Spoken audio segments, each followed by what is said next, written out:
the school in Puerto Rico that I went to a few weeks ago. Because they wanted to start doing the democratic process, and they put, they made an agenda, and they just made some decisions about things, and they decide they're going to now start doing this on a regular basis.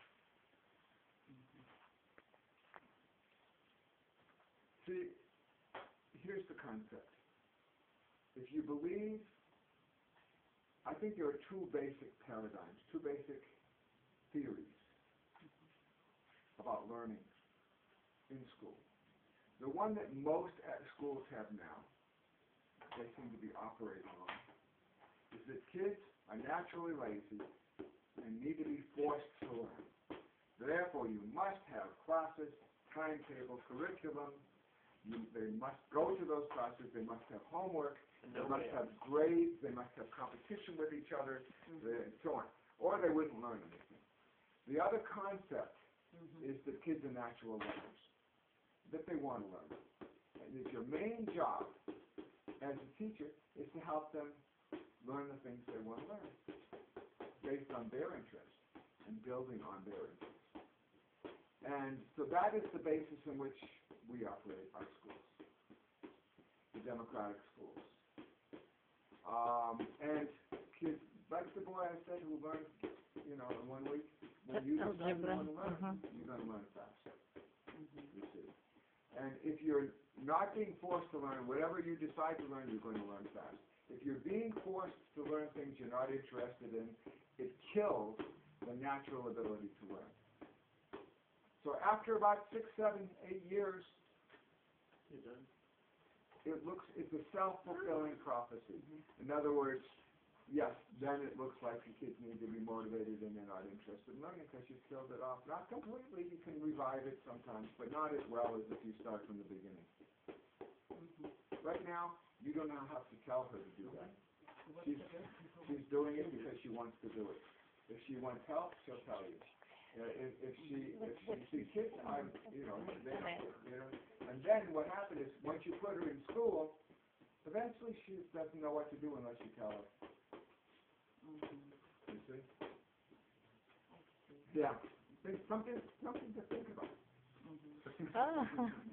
Now the strange thing is, but I don't really understand exactly why it is that even though at the Stork school the kids have classes and they're supposed to go to them, they still act as if they went to a democratic school. They still have interest in learning as fast as they can. And so it's one of the things that I want to explore and find out why that is. Because the kids are very enthusiastic about learning there. And it has to do with the relationship between the teachers and the students. That's one of the things. And there are many subjects very interesting, but how do the people, kids know that this or that subject is interesting? So maybe they should have some guide or somebody who tells them about history, about math, about any subject. How do they know that it is interesting? And what to How does she know that that's interesting? She knows. And if there's something else she needs to know, she'll learn it. And if she doesn't think she needs to know it, she won't be interested. And that's how it works. You're well trained into believing that. That's what the society wants you to believe, But the fact is that the kids don't need that. And that all knowledge is connected. So if you want to go into the area that you're interested in and study it, you have to know how to read. You have to become a better reader, you see. Mathematics always comes into everything. If you eventually get into something in depth, and maybe if something that doesn't come up, maybe something you never need. And if you need it, you learn it like that because you're not blocked from learning.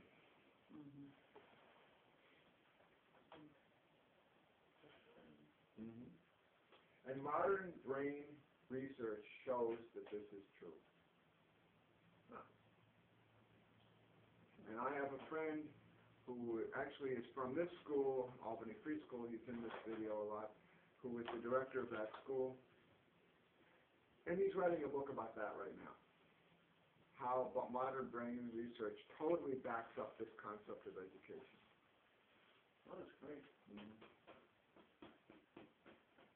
So, you ask, well, how did that happen? It went that way. Well, the answer is this. The people who set up the school system didn't set it up for kids to become free and for kids to become independent, and they set it up to control people. Yeah, They exactly. set up to control them. So that they wouldn't rock the boat, wouldn't cause problems, would follow orders, would work in the factories, would do the jobs they were supposed to, whether they liked them or not. One thing that's very interesting is that students who graduate from democratic schools usually find jobs that are interesting and that they like. Because I think that going to schools that you hate, studying things you don't want to learn, gets you ready to take a job doing something you hate that you need to just make money at, and then after, in the weekend you have fun, and then you go back to the job and you hate it. Preschool kids don't do that. They find jobs that they like, or they change. Jerry, you mentioned research. You said it's your friend. Can we find some material on the net? Can you give us the name or something? I don't know.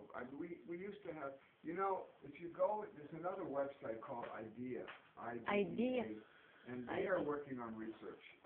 One of my former staff members is organizing that. IDEA. It's the Institute for Democratic Education in America. And they are working on research to back some of that. So there's some people doing that. All right. Are we interested in Ukrainian Democratic? Skip a little ahead, and you can just see some of the kids there. You don't have to see too much more. You get the idea.